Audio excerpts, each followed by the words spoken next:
తింటే తిను, రేవంత్ రెడ్డి తిను వద్దంటలేం. ఏమిది కడుపు మీద కొట్టేది? గరీబాల కడుపు మీద కొట్టకు, ఈ మీద కొట్టు. ఒప్పుకుంటాం. పని కావాలి. నేను ఒక్కని కాదు, 10 మంది ఉన్నారు. అంటే ఊరు వస్తారు సార్, ఉపాధి లేదు, పని లేదు, అందరు ఆకలి చచ్చిపోతున్నాము, ఏం చేస్తారు సార్ మీరు? గరీబాలకు చూడుర్రి, చావమంటే 10 మంది ఇప్పుడే 10 నిమిషాలు చచ్చిపోతారు అందరు. ఉపాధి అయ్యిర్రి. నీళ్ళు బియ్యరు, అన్నం బియ్యరా? అది కుక్కల బియ్యం ఎత్తుర్రు.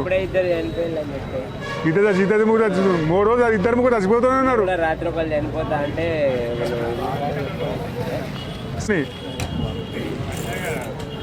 అట్లా చేస్తే ఏమవుతా చెప్పు? కడుపు కాలుతుంది కదా వాళ్ళకి, అంతేనా? అరే ఉన్నాక అందరికి వస్తుంది, అంతేనా బాబానా? పుస్తలు కాంచి అమ్ముకుంటుర్రు, పుస్తలు కాంచి అమ్ముకుంటున్నామన్నా. బాధ అనిపిస్తుంది, ఏం చెప్తాం?